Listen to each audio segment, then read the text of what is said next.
Smoke medical weed every day. The following thoughts on Hoppe Hour represent Brian Hoppe and Fastest. Listener discretion is advised. live from Tampa Bay. You are tuned in to Hoppe Hour. He's the voice of a generation that got screwed by the baby boomers. Welcome back to Hoppe Hour. Hoppe Hour. Hoppe Hour.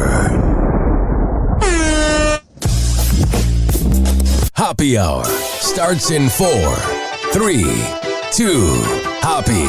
Hoppe, Hoppe. This is Hoppe Hour with Hoppe. What's happening? This is Hoppe Hour. Let's get right into it. On the Mount Rushmore of Tampa Bay radio, this guy would be there. Orlando Davis from the Orlando and the Freak Show on Wild 94.1 is sitting in on Hoppe Hour. What's up, bro? Man, what up, Hip Hoppy? Man. That's your street cred name now. You know that, right? I love that name, and it gives me a lot of confidence, you know? I'm so good with that name. Like, when you first said it, I had to think, oh, wow, Hip Hoppy, that's cool. Yeah, of course. I mean, around Wild, we always name people. If you're in this building, you got to, some people may have fractured the law or two. Yeah. So, you know, we like to make sure you got another name to roll around just in case the law is listening. Well, first of all, happy birthday. Oh, thanks, brother. Appreciate it, man. It's been a good day. Everybody's been running around being nice to me today. You know what I like is on your social media, you're not like over promoting it's your birthday. Like you shared a few things with people saying happy birthday, but there's some people on radio that they will like share every single person. I've never been that dude. I mean, I've put some stuff up like emotionally. Like once you get kids and they kind of start showing you love and stuff like that, you want to kind of share it and make sure their love is seen. But I've never been the dude who wants to throw parties and like, you know, rent out a club and be running around dealing with all that. Like we do that for a job. So you give me my birthday where I get a blessing where I come around the sun again, I'm good.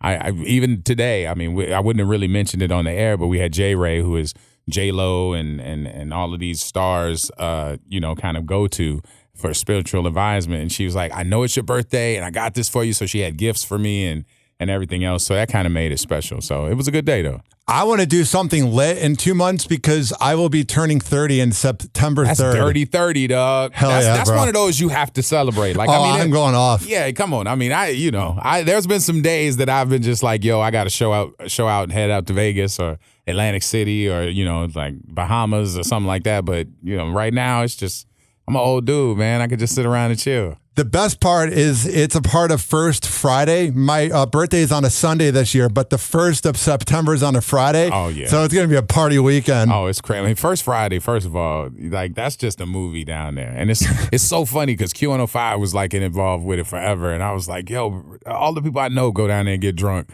And it doesn't seem like it's a 60s and 70s kind of like party. And I'm like, everybody's down there at $5 and at, you know, park and rec and just ripping it. And so I have great times down there. So First Friday is definitely a lit situation. You know what I like about Beasley is the events here feel like a party. You know what I mean? In other places, it was a little more corporate and professional, but here it's like I was hanging out with Buckwheat at Circle K and it was a blast. Yes. First of all, Buckwheat is a turn up. Buckwheat's going to be mayor one day. Like we're committed that his sign can't say Broderick Scott, his legal name. It has to say vote for Buckwheat. Yeah. And he will win, like hands down. He just needs one like Lakers player to endorse him and then he's good.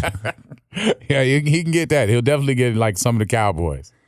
It's crazy. Whenever I was telling people this week that I was interviewing you, everybody is like, oh my God, I grew up listening to Orlando. Like, does that mean a lot to you to know that for especially my generation, the millennials that love hip hop, like that people just adored your show and even now? I mean, I love it. I mean, I tell people all the time, I learned from a long time ago that, you know, it's not really about me. It's about the collective. There's people out there who love the music. There are people out there who hate the music but love the conversation. Yeah. There are people out there who love Meredith and who love Davi. You know, Davi is now leaving the show, so that, you know, has been a part of it too. So I always called it Radio Menudo. Menudo is the band that, you know, is a Latin band that it was always in the 15, 16-year-old range, and then they would vote off somebody and somebody else would be brought on. And the band would always be able to continue with new members. That's how we've been able to do it with the Freak Show. I was the new guy when I first started. I mean, there was Flying Brian, and there was Gordy and Paco and Corey, and they were on the show. Then Brian, you know, got let go because he got popped smoking weed at Wild Splash. The first Wild Splash. Wow. He got popped and let go, and then they needed somebody to come in and host it, and so they moved me from afternoons, and I joined the Freak Show. So that's how it became the morning. It was the morning Freak Show already, and then they were like, listen, you were number one in afternoons. We're going to move you to the morning. Plus, you're up against people like, at the time, MJ and BJ, or MJ and Bubba and all of these people. And they're like, we can't just have a random collective. We got to have a name. And the name we're using is Orlando and the Freak Show. So that kind of ruffled feathers of people who were like, yo, we were already here. And this dude comes in, now you're going to put his name up on the marquee and stuff. So that ruffled some feathers. And so some people had to be moved around and stuff. But I mean, we've had about 4 different ideations of the show, and it's just always, gotten better. What got you into radio? An internship. I did an internship in Tallahassee when I was at 101.5. It was an incredible station, legacy station, and I got a chance to go in there and kind of help with overnights. And the morning guy was the PD, and he walked in. He's like, "Are you the guy that's been talking on my station all night?" And I'm like, "Yes, sir." He said, "Well, if you want to do it for a job, get an internship, get your paperwork together, and come and see me." And I came in the next day, like, what do I need to do? And I never left. What's that moment like where the guy's like, hey, do you want to keep on doing work? Like, does that give you like an immediate moment of like confidence to hear that from a boss? I mean, it was somebody who was just like, noticed that I was comfortable on the air. But being comfortable on the air, this, being a new guy on the radio, everybody comes in like, oh, let me run it. I know I've done this a million times, because people are personable with music. We play it in our cars. We get friends over at the house. We play a playlist. We stream some stuff. Everybody thinks they could be a DJ. So nobody is really shy at the beginning. He had to tell, me how to shut up. He was like, learn how to shut up and I'll teach you how to talk. And he said that to all of our part-timers. It was probably 14 of us in the room at the time. And probably 12 of them quit. They're like, he ain't gonna talk to me like that. And they walked out, and 2 of us stayed. And the 2 of us are still in radio now. Big Woody Hayes up in Tallahassee. He is the voice of the Seminoles. He's also on mornings on TNT Country. And I'm on mornings here. The 2 people who stayed in the room who were like, no, disrespect me. Tell me I suck. Tell me I suck, and tell me how I can get better. And he did that. How would you say your show has changed over the years? Like, do you ever go back and listen to old tapes and you're like, oh my God, the show is so different then? It's a lot different. I mean, just in the climate. There was a time when you could get away with doing a lot on the air because the community standard that we live by with the FCC was just a lot different. People weren't afraid to hear certain things on the air. And now with cancel culture, with, businesses and everybody having a voice, with social media, with people who, your detractors, when they would call the radio station and say, hey, I don't like what you guys just said, they would be comfortable just saying that to you and making you have a personal responsibility to kind of check yourself. Now it's, okay, let me make a campaign. Let me make a hashtag. Let me make a viral moment.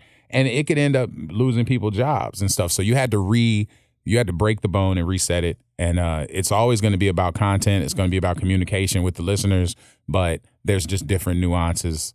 That whole way we used to put the curse words back into the Eminem songs. Yeah. Like that ain't happening no more. We're not dirtying up records now because they all are so dirty now in hip hop that we can't really, they're not as bleached like they used to be when we would get them. What was the first moment when you heard Eminem? Do you remember where you were? Oh man, when I first heard him, that was on like a wake up show mixtape from King Tech and Sway and Tech in San Francisco. And Sway was like, he was like, I got this kid, and this kid is messing with Dre, blah, blah, blah. And it was insane. It was just a freestyle too. And I was like, yo, this dude is nice. And it's always been about the lyricism with us. I mean, a lot of the relationships we've had throughout Wild with J. Cole, with Eminem. I mean, Eminem basically, when the Bucks had like Derek Brooks and all of those guys, Ron Day. I mean, it was like these guys, there was a young lady by the name of I'm dating myself, but Ashley Mance, I believe. They were twins. And there was somebody in Brandon who basically shot through their bedroom wall, and the babies were laying there. They thought the man would be laying there, the actual dad, and the bullet hit one of the twins. And she died. And she died laying next to her twin sister. And we were like, man, Eminem's coming to town. Let's do something. let's throw a softball game and let's just charge people to come out so we can raise some money for this little girl. Yeah. And the Buccaneers signed up. They played. We had artists there, and Eminem was like the head of one of the other teams. And I mean, it was incredible because he can't play. He doesn't have athleticism, but he started the team fight. He went out to the mound and hit somebody with a glove, and then it all broke out. But it was awesome because we raised like $100,000 for him, and it was really dope though, because you saw that was when we finally found out about Haley Jade, his daughter. And he was like, bro, I would not miss this. And it was just from interviewing him on air. And he was doing that because the guy who was running Interscope at the time had a summer home here. His name was Step Johnson. Yeah. And Step would hear us, and he's like, these kids are playing every Eminem record, but they're not playing the versions we're sending them. They're putting ass and bitch back into the records. And we're like, yeah, you can't take that part out. And so he's like, they're dirtying them up. And so he loved us. And every time M had an availability, it would be, he's doing Hot 97, he's doing Power 106, and he's doing Wild in Tampa. That would be the three stations that would be the three-prong attack. So how does that make you feel that you were with the names of the big names from New York? You know what I mean? Like, that has to be a moment where you go, wow, we are doing something right. For example, I interviewed you 5 years ago, and you were talking about how you guys made, I think it was Welcome to Tampa. Yeah. And like, that's got to be a cool feeling, man, to like know that you're making content for Tampa. I mean, it's fun.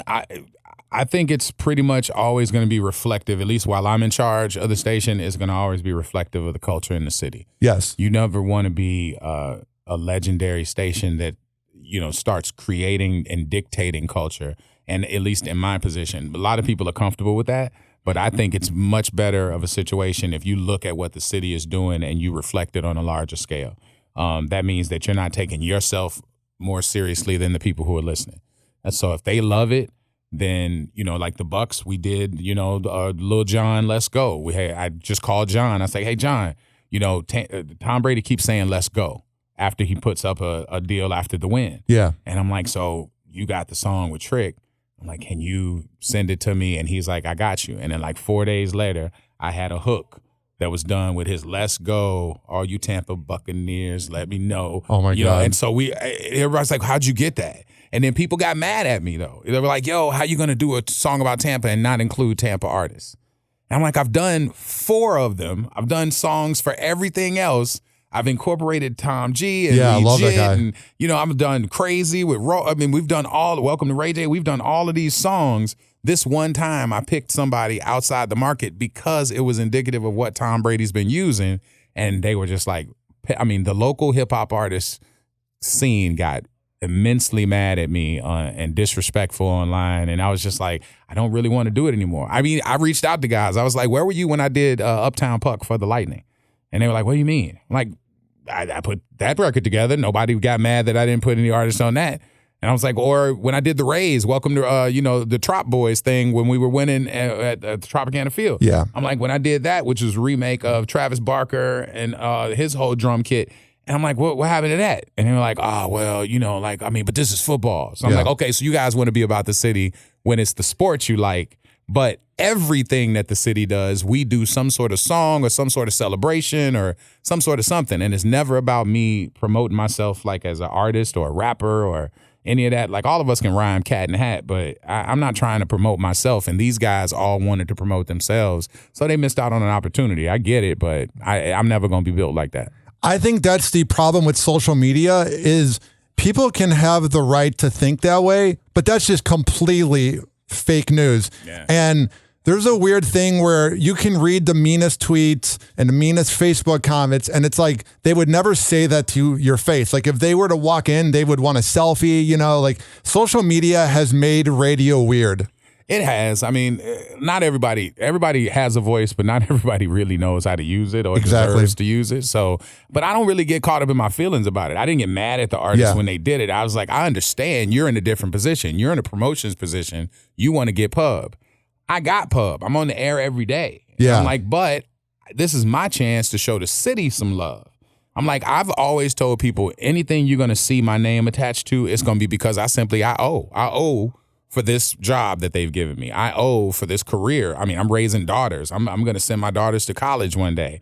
Like, I mean, who knows how that's going to, how that was going to happen without this whole thing that the city has given me. And so when I got here, I was like, I want to make sure that I have a charitable effort, like the toy drive, that I can give back to the city, that I can do certain things. So when we win championships, and I mean, hell, the name Tampa Bay, that came from Wild. Yeah. Like that really? that whole thing, there was no billboards up, there was nobody saying Hell it yeah. and whatever. And then we said Tampa Bay with the mix that we did with the Super Bowl, the first run. And, I mean, those are just things that we don't want anything for it, and we don't even want the credit. But I'll tell you, that's where it came from. How did you guys come up with the name? I mean, it's pretty simple to come up with. If it was just Tampa Bay. Bro, it's like the same way hip-hoppy. Yeah. We busted nuts, third leg Greg, we've all had people who are Buckwheat, Buckwheat was Broderick before he got, you know what I'm saying? So it's like we give people names and stuff, and we have a wordplay kind of situation here. Meredith, everybody knows at the beginning of your podcast, you heard bum, bum, bum, bum. Yeah. That's it. But I had Meredith start doing it, and I was like, oh, Meredith, you got the mare horn. Oh my God, everybody listens to that now, and they're like, yo, like, I love the mare horn. I have kids running up to me with their parents like, tell them what you love. Meh, meh, meh, meh. I love the mare horn. So it's like we just play on words. That's a hip hop kind of jargon. That's a way. And so for us to not be the pop station, we're the hip hop influenced station. Yeah. Tampa Bay was just it. That was just one morning. I just said, you know what, man, they're gonna have to start calling us Tampa Bay, because look at this. We got the Rowdies, we got this. Next thing you know, For the Bay Clothing put out that Tampa Bay shirt, and then it became a thing. I think she is one of the best co-hosts in Tampa radio. Like the other day, she walked in and was talking about going to Meat Market with Roxanne with MJ's show 2 weeks ago. And it was the funniest radio because I knew they worked together. And she can sort of say things to MJ that other people couldn't, They get out and they get lit. Like if Roxanne is very buttoned up. She's done news, done sports, and now she's, a part of the MJ show. And she's just polished through and through, and just a class kind act. And then you have Meredith, who is, I don't even look at Meredith as a co-host. I mean, I look at her as a thriving personality. I mean, she's somebody who's worked her way through all of these different outlets through Tampa, but she has a following. I mean, we tease her about the mommy blogs and all that stuff, but realistically, like, she has a network of people who move how she doesn't wield them like she's in control, but she has an influence over these people. So, those ladies, man, they get out and they get lit. They work hard, so they got to play hard a little bit, I love going out and getting lit, but I'm jealous of people that are able to do it on work nights. I need 7 to 8 hours of sleep. I could not go out. Like when I saw that they were making posts at like 9 or 10 p.m., I'm like, Roxanne's got to get up in like 6 hours. I couldn't do it. That's still early. I mean, like there was an old school way that we used to make it because we had to party way too much in Wild's heyday. And we had to get up and do the morning show. And it was ibuprofen. That was the only way that saved our lives. I would go out and get wasted, and it would be like 2 o'clock in the morning. And I'm like, I got to be up at worst at 5. Yeah. And so I would take my little 800 milligrams of ibuprofen, and I would fall asleep with a little bottle of water next to the bed. And then I'd wake up 2.5 hours later and be thirsty as hell. But while you're sleeping, that ibuprofen works on your head and your stomach. Yeah. So then you just wake up thirsty and you hit the ground running. I still only get 4.5 hours of sleep a night. I need to get on that level because I feel like I sleep a little too much. Like I go to bed at like 8 and then I'm up at like 4:30. Yeah, that's bruh. I mean, are you getting laid? Because ain't nobody sexing at 8. Dude, I'm on a 5-month dry spell. Really? Oh man, it's killing me. You mess around and sneeze, you might wet this whole room up. I know. I was thinking about it the other day. I went on a run in the fall where I did really well. And then it was like the universe was like, okay, you're going to have a good fall, early winter. And then it's like, yeah. I mean, listen, droughts happen. It's not the definition of a man. But I'll tell you, like, it's really hard to stay. I mean, I'm single. So I'm out here, meeting folks. I'm in these streets. Yeah. And it's hard to holler at folks when you're like, I'm trying to go to bed at 8. Like, I know. I can't. I mean, and my trainer is like, yo, like, you really need to get 8 hours of sleep. I'm like, bro, I can't. I'm like, and then I saw Steve Harvey's like, nobody rich sleeps 8 hours. And I'm like, perfectly. Yeah. I'm like, that's perfect for me. That is perfectly stated. And I ain't rich, but I'm all right. Yeah. I'm trying to get better. So you can't sleep your day away. you know. Would you say he's one of your influences, Harvey? Nah, I mean I'm a fan of his. Yeah. I'm a big fan of his, but I mean he does a lot of the things that I can't do. Like what? Stand-up comedy. Oh, I mean, man, he's true. incredible at it, you know. And I mean, he has one character, but he plays that character absolutely well. And his radio stuff, I mop him up. I mean, you know, and I mean, I did. He was on the beat. Yeah. You know, so I mean, ratings wise, yeah, everybody they put up against us from that station is. That's one of my heartbreaking things about Tampa, because there was a station I loved. It was an alternative station, adult alternatives, called Star 95.7. Yeah. And Star 95.7 was one of the dopest stations around, and they sacrificed it so they could put an urban station on it to try and take our ratings down to help out the other stations in the cluster. And so they lost some really good radio talent there.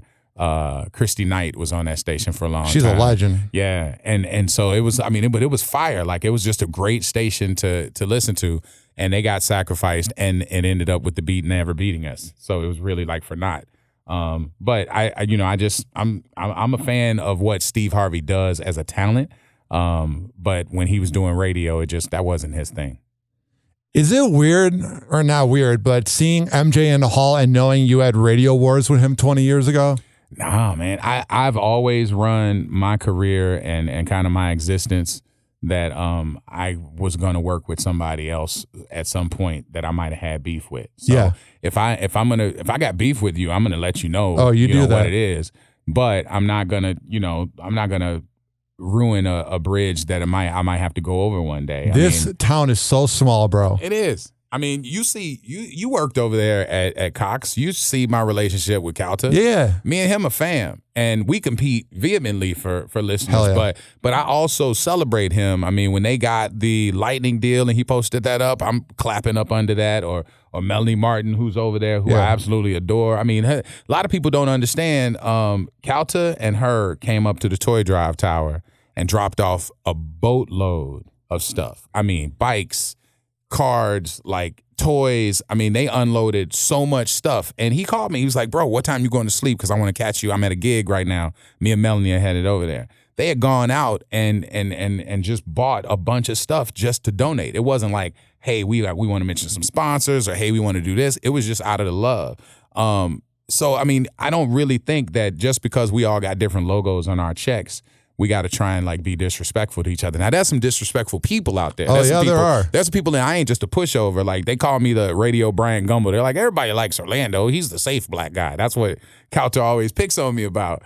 But there's some people out there that I don't really rock with. I mean, there's radio people like that. I mean, like, everybody knows the whole history with, other personalities that I don't think really we all rock know with. which one you're talking about. Yeah, I just, I don't wish bad on them. I feel bad that they're going through what they're going through, because to see them go for the height to the low. But I try not to even say people's name, because I know that my voice gives them a little bit more energy. Do you think that's karma at all, to like be at the highest of highs, and then once you are a bit older and in your 50s, it comes crashing down? I believe in karma, but I also just believe in just treating people right. And I've always heard that there were some dealings that weren't necessarily right. Yeah. And I think that might boomerang back on you, And I can't pass judgment because I haven't done everything correctly. But when people talk about my dealings with the station, my management of the station, and my management of life just as being a man, there aren't too many people who have a problem with me. If you see somebody who has a problem with me, it's because either they got fired, which sometimes I can't control and sometimes I can. Yeah. But if I've had to let somebody go, then they've gone out there and thrown salt on my name. But I'm like, I took a check away from them. But that comes with the job, but not just being on the air, but being the kind of program director and the person responsible for that. I feel like if a person throws salt on your name, it's not necessarily a compliment, but they're talking about you. You know what I mean? Like, you got to look at words and be grateful that people are talking about you. I mean, if you're on their mouth or on their lips or on their breath or whatever, then that means that you're doing something. You're in the game. But I mean, there in this world now where people's opinions are given a lot of value. You said like social media. Some people don't need to really be out loud. Everybody has a voice now. Oh, yeah. And so, your detractors now have an audience. And sometimes it's a big audience. I mean, there's somebody he just got dismissed, but he's suing me again. Oh, him. Yeah. There's a local DJ who believes that I have blackballed him across the country. I don't even say his name anymore because it's not even worth it. Plus, every time somebody writes me about it, because the dude like puts up stuff on social media. Dude, I've seen that. I was trying to figure out how to bring that up. There is this post. He must be dropping thousands to have that promoted on the top of it. He's promoting it, and the judge is even like, yo, so you're calling this slanderous, but you're promoting it to a city. So that means that if whatever was said, if it was slanderous, you want more people to hear the slander so you could make the damages bigger. Yeah. And it keeps getting dismissed and thrown out. And I just got word that they'd like, oh, he's going to, appeal. And I'm like, bro, I haven't been to court once. The lawyers from the company are handling it. Ultimately, I've never blackballed anybody. I think it all stems from, actually this guy who I won't say his name, but anybody who can Google it can find it. But the guy is basically saying that he has gone on job interviews and people have not hired him. And I'm like, and somehow that's me. So because he blamed me for it, I did a Tom G. Tom G did a new record and he sent out the instrumental to a whole bunch of like key people. And he's like, I want you to do a freestyle over this record just to help me promote my new joint. Yeah. And I did one. I was like, I'm celebrated and hated. I'm the reason this so-and-so didn't make it. Yeah. And because I said that in a freestyle, he said, so you're admitting it. Yeah. That you blackballed me and that you kept me from getting hired in LA and New York and New Orleans and Saskatchewan or wherever it was. I just got blamed for everybody. Or maybe he's just not good enough and is in denial. It's a possibility. But he got time. So look, the legal process is there for everybody. I'm happy that he hasn't been able to game the system, but who knows? The third time might be the charm. Dude, there is this thing in the Tampa radio culture. There has been so many lawsuits over the past quarter century. It's insane how many lawsuits has been in this town. Lawyers get caked up here, man. They know. I mean, back in the day, it was crazier though. Like it was full on war between people. Oh yeah. But I mean, it's always been. I've always gotten love from. Other company. Jack Harris and legend, bro. I saw him. Legend. I saw him every day when I was working at WDAE, and he is just one of the coolest dudes ever. I mean, I learned something when we did a charity thing. Like Jack was like, he was in the bag. He just loved his beers, and he was on it. He was on it, and I'm looking at him like, yo, like as a person who idolizes him, I'm like, I don't want him to get. Like I can go up there with you and help you if you need, like, and maybe pick up some of the weight because he was gone. He got up there right behind that lectern and kicked into Jack Harris mode. Oh, it's he the was best. like, I'm like, yo, he ain't even slurring no more. Like he was slurring standing next to me. He went up there on the mic under the lights and all of a sudden became Jack Harris who sat next to the mayor every day. Like he was just so on point. And then he did the entire 20-minute type of presentation or whatever, came back down there and was like, I'm like, this bitch turned it on and off like that. That was just, that was where my level of, that went up times 10. I'll never forget. One time I was in the restroom and I was at the urinal and Jack Harris comes to the one next to me and I go, good morning, Jack. How's your morning going? And he's like, I'm taking a piss. It was just the funniest thing. Did you look? Tell the truth. Did you look? I did not look. Did you look? I did not look, but it was funny because it was like, oh my God, Jack Harris is right next to me. It was a very bizarre moment. As a radio geek, you're like, oh my God, it's crazy. Funny. I used to always ask people because Special Ed, who used to be on our show, was taking a piss in the bathroom and Hulk Hogan was here. Oh my God. And he was like, I totally looked. I was like, no, you did. It's like, so every time somebody's peeing next to him, I'm like, yo, did you look? Did you look? To be honest, that's not that good of a chance to look because everyone's seen it already. Yeah, that's true. That's true. I did watch that tape. Oh yeah. I did. That tape was all I'm going to say, and then we'll move on. My favorite moment was when I think they had ribs or something before they were making it, and she was taking off the shirt and about to do some pleasures, and he was like, I don't feel so good. I feel like I had ribs earlier or something like that.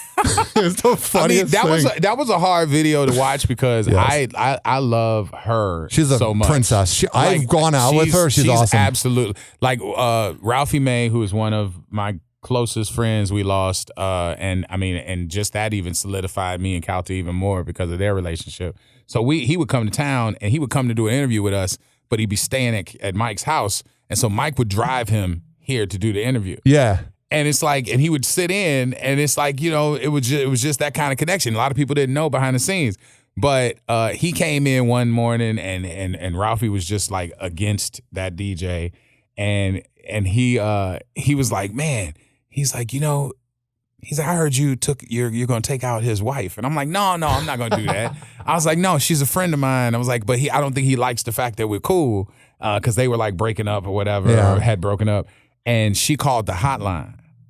And so I put her through, and Ralphie's like, "Hey, so what you doing, Miss B?" Yeah. And she was like, "Nothing." He's like, "You want to come to my show?" She's like, "I'll come with Orlando." And he's like, Orlando just got asked on a date by Mrs. Bubba. No, whatever. So yeah, it was. I mean, trust me, it's been a way that you could be disrespectful, but I've never chose that violence. Funniest thing, 7 years ago on Calta's cruise, Ralphie May was there for a week, and it was Bert Kreischer and people from the Calta show. One of the most fun weeks of my life. And I was trying to be cool, and I'm at the bar with him, and I was like, yo, I'd love to have you on my podcast sometime. And he goes, fuck no, baby. I'll buy you as many beers as you want, but I'm not doing your fucking podcast. And I thought that was the coolest thing ever. Was that when he got sick on the boat?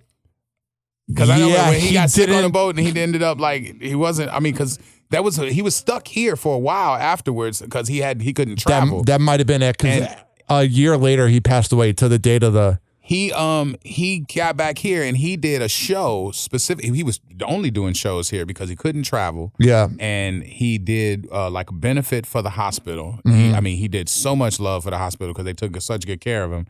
And he was popping in doing stuff all the time because he was here, I want to say, for like a good 4 or 5 weeks, or maybe even more. And I remember he came in with us and he would always bring kind. Like he would bring Listerman strips or THC strips or whatever. And he would come in and first thing he would say is, hey, I got a little something for you, baby.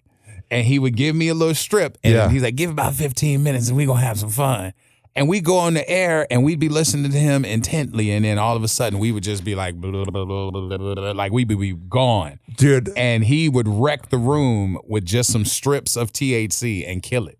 I think he did the same thing to Calta when he was doing afternoons. Calta once, he said this a lot on air, but one time he told me that he was doing like a live read and he just didn't know what he was talking about in the middle of it. That's when he does those strips were potent. I used to go to LA and he'd be like, man, how long you here? And I was like, I'm here for like 3 days. He's like, I got you. I got a package. I'm going to leave it for you at the front. He would leave it at the front and I'd go up to my room and there'd be all kind of stuff in it, and it's just, that's love. Do you like that type of high? For me, I like knowing where I am. I don't like sinking like that. I mean, I'm definitely an indica dude. I love indica. Like, get me in the couch and let me lean in. I'm good. I mean, the sativas and all of that stuff that kind of is just so light and it's, I like the full body joint. But I also, I'm a big proponent of it and I'm a legal card carrier. Me too. I mean, it's all love. But I haven't gotten into the edibles just because the edible is just too much of a body deal. And it's really hard because if you're a big dude like me and you tell me it's some love in the cookie, I'm going to eat the whole cookie when I should probably only eat a corner of it because it's potent. And so I go way too far every time it's an edible situation because, I eat. The only edible for me that doesn't wreck with my mind is the fast-acting gummies at Curaleaf. Oh, really? Oh, yeah. I can have like 15 or 17 of them and go out and I'm trying to figure out where we are as like a planet about talking about that plant. You know what I mean? Like I'm more comfortable now than I was like 5 years ago, but it's crazy that like there are people that will listen to this conversation of us talking about our medical card usage and judge. There are people out there who, think about it. When you used to be in a concert and you would smell kind, like, if you're at Dave or if you're at, Snoop or whatever, and you smell it, there are people out there who would judge then. But now that it's legal, That's what freaks me out. It's like if I'm sitting on my balcony and I'm at my townhome and somebody's taking their trash out and they look up, they're like, wow, that's pretty potent there. And they're judging you because they smell you medicating at your house, not driving. This is where they tell you to do it. And people still got stuff to say. So I don't think anyone's ever it's never going to be a non-issue, because until people die off who were against it and then the new kind of realm kicks in, it's going to always be a tug of war. Even when, Morgan & Morgan's money kicks in, we finally get it into a recreational state here. It's still going to be, if they smell you loud when you walk in the building, even though it's totally legal, it's still going to be a problem. Yeah. I learned recently that there's times if you smoke weed, you might think the smell's not on you, but it's completely on you. Oh, it's totally on you. Yeah, I have a way of traveling, especially if I'm traveling New York to L.A. Yeah, or like across country or here to L.A., which I go a couple times a year. I'll hot box it in my car, and then I would mess around and be too loud, and on the plane I would hear comments. So now I don't do it in the car. I'll just be out on the parking garage out there on the top and just do it out there, at least in open air. And then by the time I get to the plane, I'm still relaxed because I just want to sleep on the plane. I don't want free drinks. I don't want peanuts. Like the fact that adults go snap crazy over a bag of peanuts on a plane. If you skip a person's row and don't give them nuts and you watch them wild out, that's a damn shame. I look at that and I'm like, yo, who are you? Are you 5? Like you're a 45-year-old man, and you're like, please, can I please get some Twisters or Cheetos or whatever? And it's like, yo, man, bro, like you probably had a meal before you got on the plane. If not, you getting off. I don't need your little bag of peanuts. So I sleep. I tell the lady, don't wake me up. If it's first class, they're like, but you got drinks. I'm like, man, give them somebody else. I puff out, and then I get on the plane and I sleep and I land and I wake up when the gear hits the ground. I'm so jealous. I'm saying this as if it's annoying, but I'm flying out to Illinois in 2 months to see everybody that I grew up with for my 30th birthday. Yeah. And I'm already not excited at all about the plane ride because I'm so tall. You know what I mean? I have no room in there. But the Get thing you one is, of the exit row joints. I am. Got the longer legs. That's what I'm doing. And puffing before going on a plane is so much better than drinking, because then you got to go to the bathroom in the middle of the airplane or in the middle of the ride. And I never pee on planes. I have this weird thing. I pee a lot, because I drink a lot. Like I'm drinking energy drinks and water that I can't go on a plane and But see, that's because you you just turning 30, but realistically you look like 15. Like, you know what I'm saying? You just look like a tall kid at basketball camp. Yeah. So you drink a lot of this craziness that I ain't even dealing with. Like, all that sugar in that? Hell no, it would kill me dead. How old do I look? Because I have people think that I'm like 20. You look probably, and I would give you 20, 21. I love that. You look 21 and high, though. Your eyes are very low. I'm not. I don't know what you're talking about, Orlando. I don't know. I didn't sleep the best last night. That's what it was. You don't look, you're carrying it well, so you're going to hold on to that youth. I know. I actually went to a beach bar with my mom a few weeks ago, and I left my license in the car, and she would not give me the drink. No. She did not give me the drink. I think she got some power from doing it. Like she felt like it was authority, because I'm like, come on.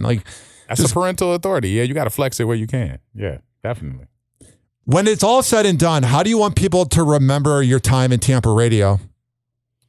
Oh, man. That I was entertaining, that I loved it, that I wasn't doing it as a job.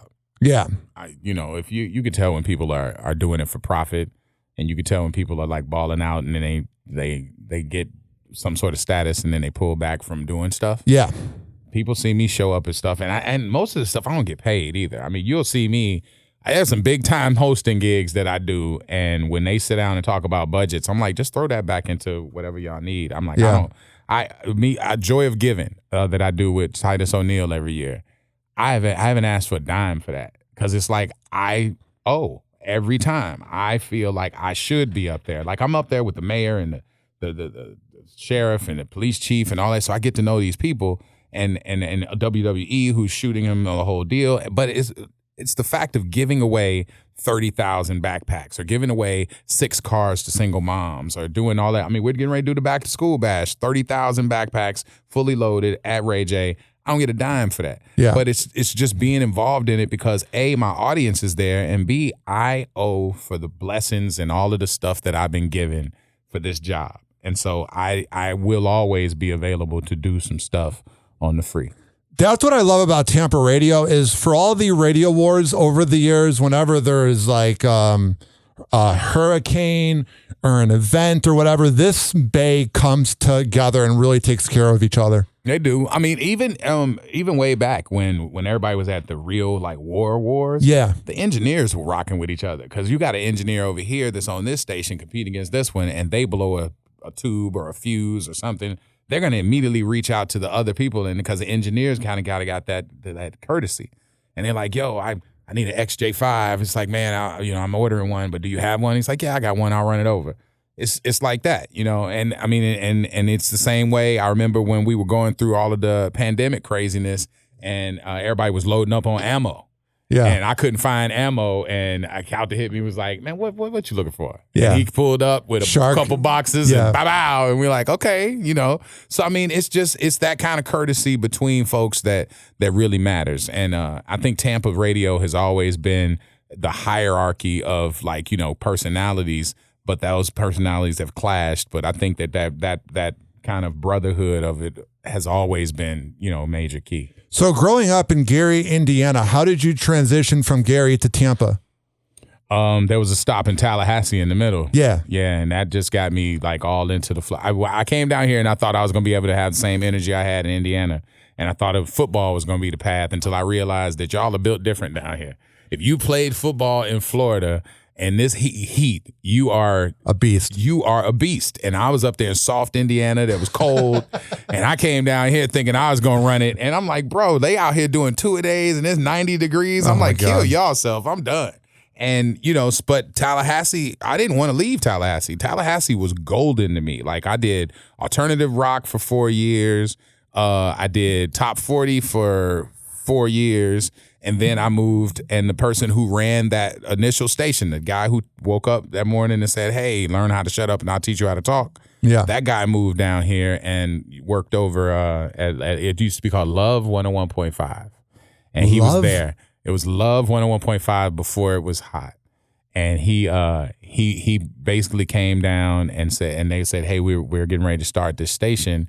And we need some people." And he was like, "Yeah, I got a guy up in Tallahassee that's all about it." And I came down here and interviewed for like 4 hours. And then when I left, I had a job. Did you ever have any people that were trying to get you to leave Wild? Like, have you ever had any offers? Yeah. I had a few. I mean, I have my agent now because back in the day, one of the best air personalities, Tom Rivers, yes, who used to be here at QRK, and he was our market manager for a while too. He gave me his agent because Hot 97, Barry Mayo, who was running Hot 97 at the time, was just getting rid of Star and Buck Wild, and then he needed another morning show, and so I went up and interviewed with him, and they were like, "You need an agent because they're going to be talking about things that you have no idea." Like yeah. I joined here. I took a backwards move from Tallahassee to Tampa. So I was making I was PD there. So I was making like 45. I started here and it was like 35.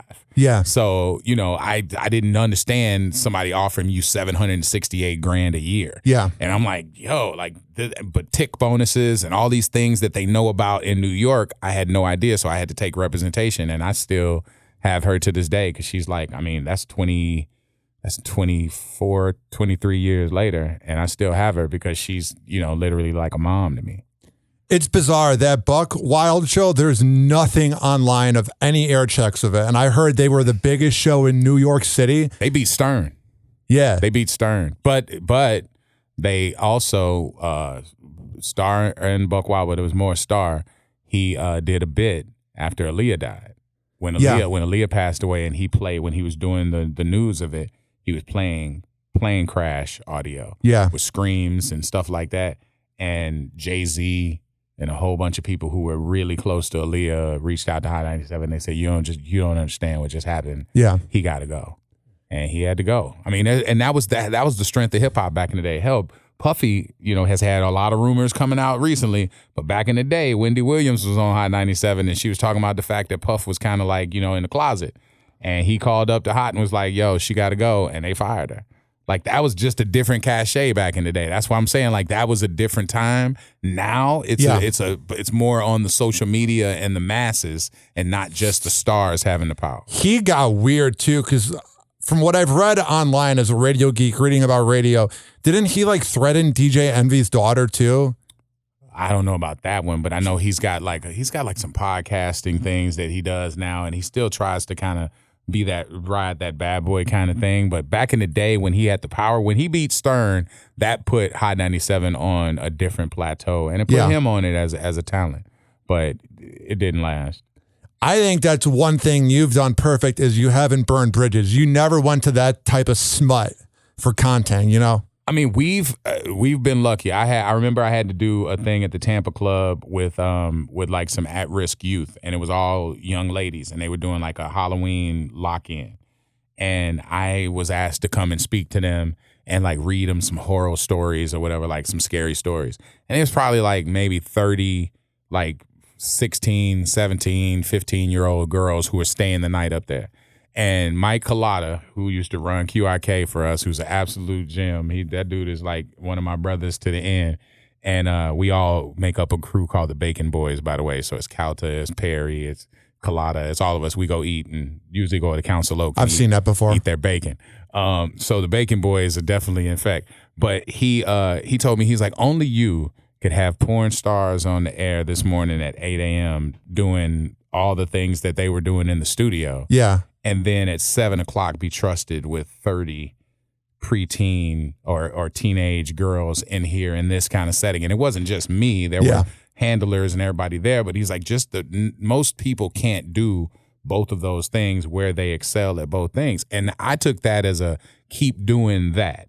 Stay in your lane on each side. They know you here, and I can go on the air and do some crazy stuff here, but they don't exclude each other from your path. And also, working in radio, you get to see the human side of girls and guys in porn. You see the action on video, but then you see that there's a human who's got a real name. And that's what I think is cool about radio, is meeting everybody. When I was at the Bone, if there were girls on Drew's show or Calta's show, it was cool like to see the human side and talk to them. I mean, there's a lot of the large stars back in the day, because I mean, now it's like everybody's doing their own content. But back when they were doing, real shoots and stuff, I mean, you're talking Nikki Benz and and all of the Lisa Ann's and all that. So they would come through, especially on that little porn convention night moves thing that used to happen here. They would come through, and it'd be a whole gang of them, and it was so funny because most of the girls that I dealt with back in the day, even like my ex-wife, they'd be like, why do you hang out with these porn chicks? And they're so dirty and they do this and blah, blah, blah, blah. And now move it 20 years here and you see everybody has an OnlyFans. Yeah. And everybody's shooting content and they're, charging it. And so that's like $5.99. You get to see my hoo-ha. Like what? Like, so realistically, were they bad back then, or were they judging because they couldn't get a piece of it? And now they get a piece of it. Now everybody's a content creator. I mean, who was it? I think it was Denise Richards' daughter, who is Charlie Sheen's daughter. I talked about that on my podcast. And she's like, I'm a sex worker, but she's like, that doesn't mean I'm doing the act. It just means that I'm working in a realm where it's sexual and it's sexual of nature.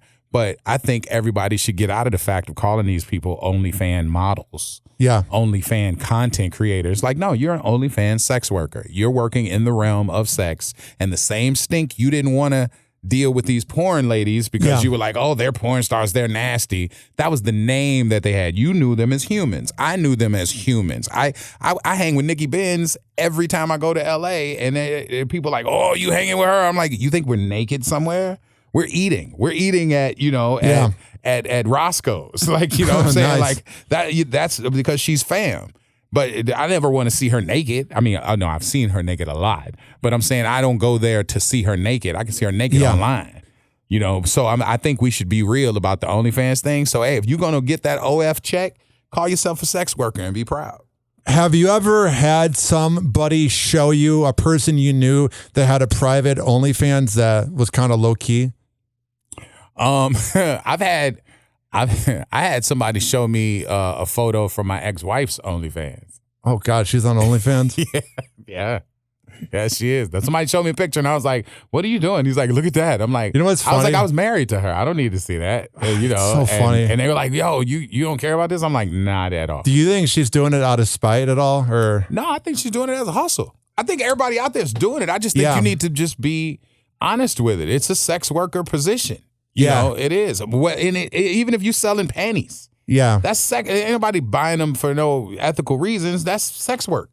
I don't think my ex is on OnlyFans, but I had so many people tell me she's posing in like lingerie and all this on social, and I'm like, if there was ever a sign that she's no longer yours and she is everybody's, it's moments like that where you go, wow, the person I used to cuddle with and that is now she is everybody's. Well, I mean, you belong to the streets. That's true. Yes. But then again, nobody's touching you, so it ain't that bad. Yeah. It's like, you know, I can look at it for what it's worth. I mean, I never am going to be like, you know, dating somebody who's out there about the streets, but we talked about it on the air where people are like, listen, my girl does content. She shoots content. I have a friend of mine who paid for a lot of their wedding. Like they were engaged and they started doing content. They shoot content together and they promote it together. So I'm like, people are watching you bang out, which is kind of weird. You know, but if you're doing it with your husband and y'all see a check coming in every month, who could be mad at it? I mean, you're building a new house, you know, with a grotto and all this other crap. It's like, yo, you're killing it. Look at Lisa Ann. She's a baller in life. But she's also so much more. Her sports savvy is cracking. She used to go on Beckles and Retro when I was the producer. She knows more than people on TV. I listen to her on, people always ask me, how do I kill at fantasy sports? One of my secrets is that I listen on Sirius XM Fantasy Radio. Yeah. Because they just have great content and she is always on there. And I'm like, yo, she's killing. Like, I mean, she banged out a lot of the rookies that were in that game. Hell yeah. And honestly, like basketball, she loved, football, she loves, but she's made her way through some locker rooms and she's held it. You know, there'll be a book one day, I'm sure.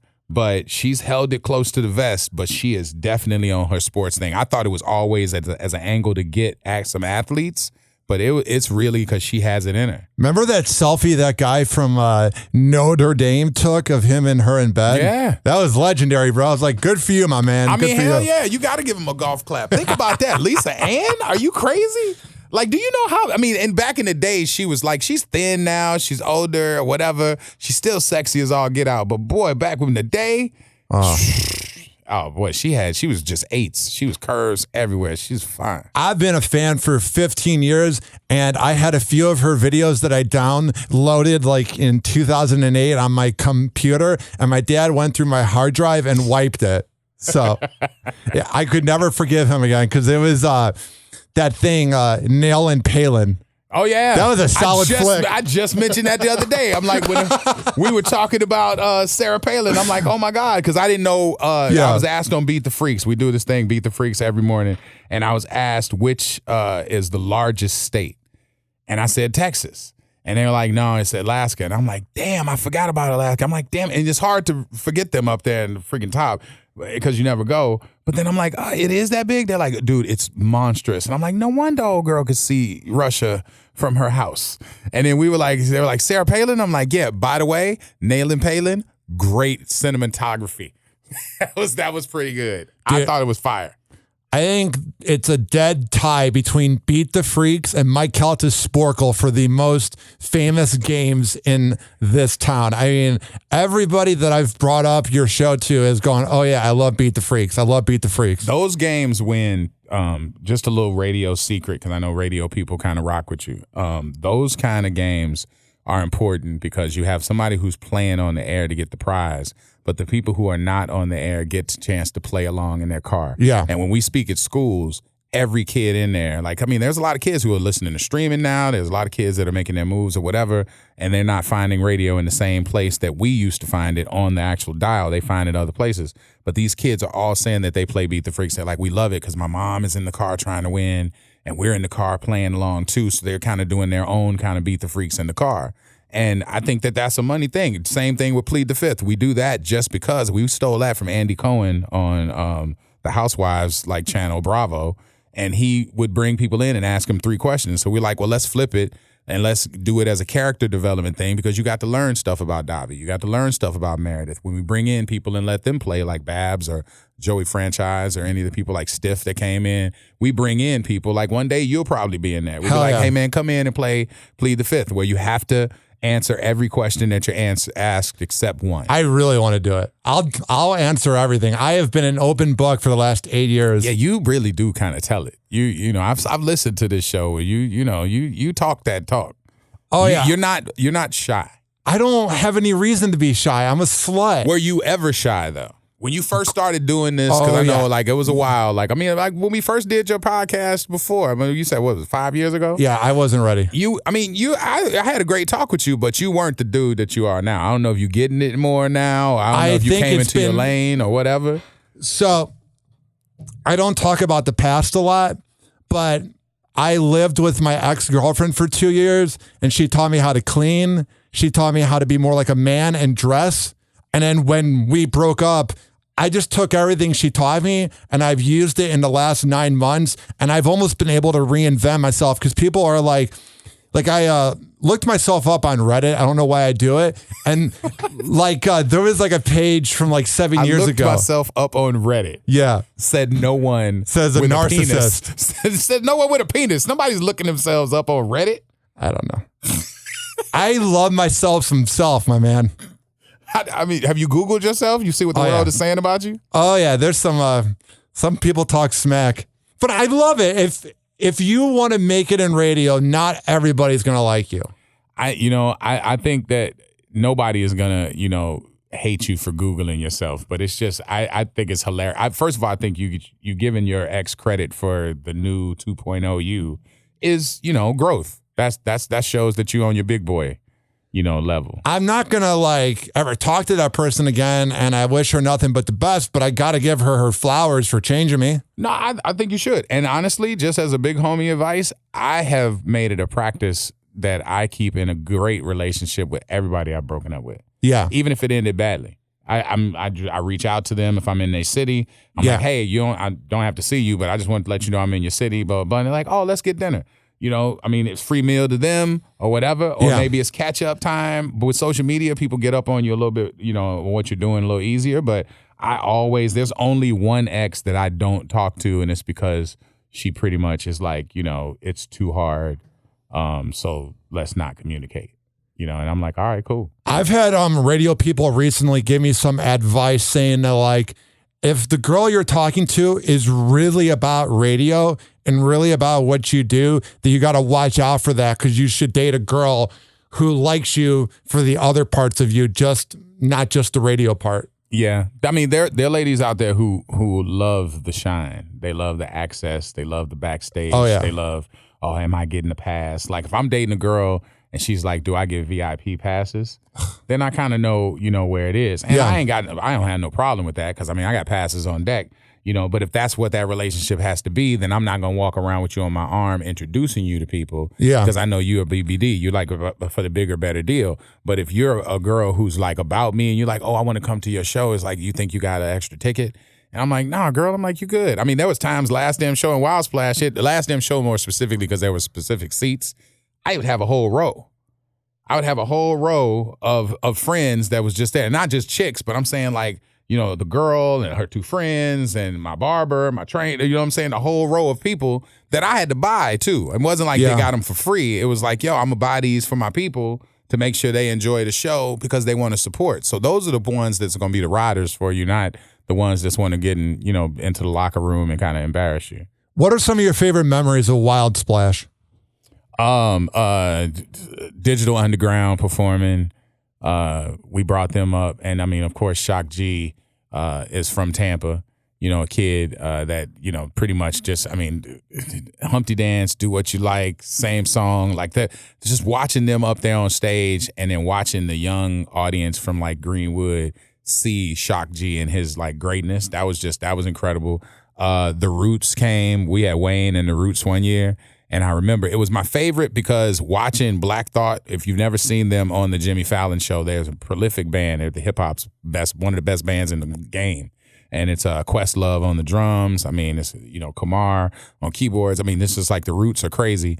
And when we had them on stage, like it was like literally kids chanting Weezy, Weezy, Weezy, because they were ready to see Wayne. And the Roots were doing a crazy show. They had beats going where he was just freestyling, and they went to Skinnerd, then they went to a country beat, then they went to, like, they just kept changing up the music, and he just kept killing it. And when they walked off the stage, Questlove looked at me, he was like, man, our people. And I'm like, what do you mean? He's like, man, I can't be mad at the little kids. He's like, but if we put everything we owned on cribs and we wore truck jewelry where they saw all the diamonds, they would have wanted us to be up there like crazy.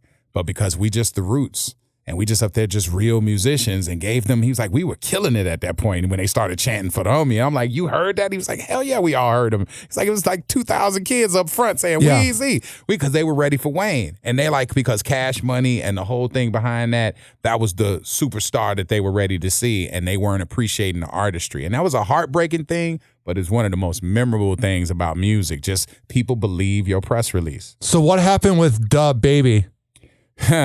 I mean, the baby killed it the first time we brought him.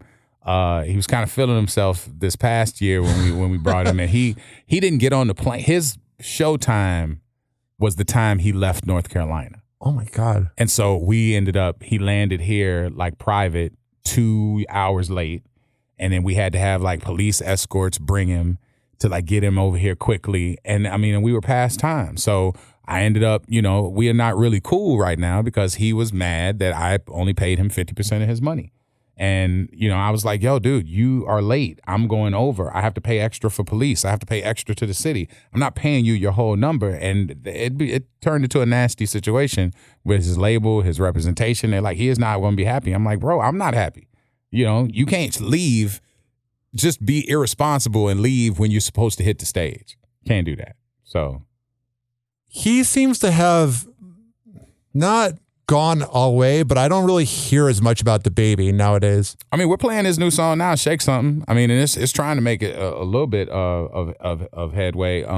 My man Nino from Interscope hit me the other day and was like, yo, he's like, we might be able to get him back now because he got canceled for a while. He did get canceled. He got canceled for some stuff that he had said down at Rolling Loud, for the whole Danny Lay situation when he kind of kicked her out of the house, which honestly, if he keeps his mouth shut about this Danny Lay thing, he might be able to get back because now she's got a DUI down there where she damn near killed somebody a couple weeks ago from Memorial Day weekend. So if he could stay clean out of that, maybe he'll make his rise back into there. But he really pissed some people off with that whole show thing. And I mean, I don't hold grudges, but I also don't pay you full rate if you do half a job. So I just can't imagine how mad he was just being like, why am I only being paid half? Just somebody with that big of an ego. Like I can imagine they go off, bro. There have been, in all of the Last Damn shows and Wild Splashes that we've done, I mean, we've had marketing directors like Drew and like Tom who have had to walk in places with a duffel bag with cash and then had to tell somebody they wasn't paying them all their money. And these big dudes get around you like, no, I don't think you understand, homie. But they can't rob you. But they trying to entice you to do it, but you got to stick to your guns. He's like, nah, man, you guys had to be here by this time. We had to go into these expenditures. I'm only paying you this amount. And I mean, and most people understand it. I mean, the Migos showed up late for us and we had to pay him half. And they tried to fight homie in the room. It's like, because he's the money guy. He had to come and get all of us so we can go in there and explain it to him. And it was either going to be a squab or it was going to be bad and bougie. It was going to be a problem, but on stage, I mean, God bless, but Takeoff was up there so in the bag, like, rest in peace. But he was trying to tie his shoe for like 20 minutes of the set. He was just like wasted, falling over and stuff. And it's like, and they, when they came in, they knew they were late. And they were late when they were traveling. And we were like, yo, like we're pushing it. And I mean, Luda went on longer. And, we had people stretching it. And he even asked, Luda was like, can I use this suite up here? I just want to watch the, little homies. And he went up there and he came down. He was like, wow. He's like, and they was late too. He's like, man, that's such a shame. He's like, they got such a name right now. And, you know, and I mean, and like I said, God bless, Takeoff, you know, definitely is somebody who we would wish was still here, because I would wish the Migos were still together, because I don't think they're ever going to make any great music separately as they did doing that whole give and go that they were doing with all three of them together.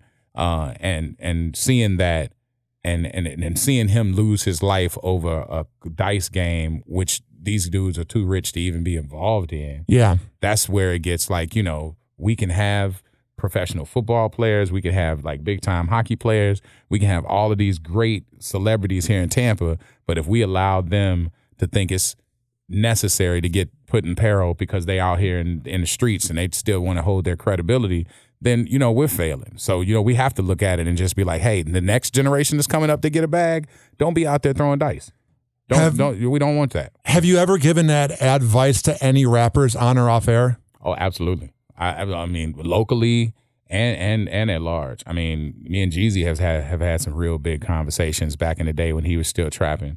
Tay Bay, who is a local guy here, and he went to jail for a little bit, but when he came out, we had Wild Splash. I mean, he had a record that was going on, and when we talked at Wild Splash, I was telling him about his opportunities, and he reached out to me afterwards. He was like, "Yo, I got to tell you," he's like, "Man, that talk we had was real."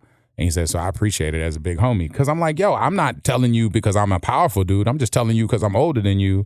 And somebody told me, you know, in this radio thing. And I'm like, yo, let me tell you, people out here talking about you, man. You got an opportunity. Don't lose it. So it is what it is. I'm not patting myself on the back for it, but I'm like, we all got to do it. Now, for people that want to check out your show, how can they listen? Wild app. It's Wild 94.1. It's a free app. You can listen to us on iHeartRadio as well. Terrestrially, it's on Wild 94.1 right here in Tampa, 94.1. And follow me on all of the socials at I am Orlando Davis. Well, dude, it's been a lot of fun having you on the show, and keep up the good work. Nah, man, listen, I want to salute you, man. You're hustling in here. Like, you making yourself known. And Appreciate that. I'm glad for that, because a lot of people don't have that energy right now. I know. I have to keep grinding every day. I mean, the caffeine helps and working out helps. We don't get you off that caffeine. But you're doing it, though. Like, that's where you hanging with MJ, you rolling with them for a couple weeks, you going out with Buck, you know, just in here in it is going to be valuable for you. It's going to keep being valuable for you. So keep at it, man. Thanks, homie. Happy Hour. Happy Hour.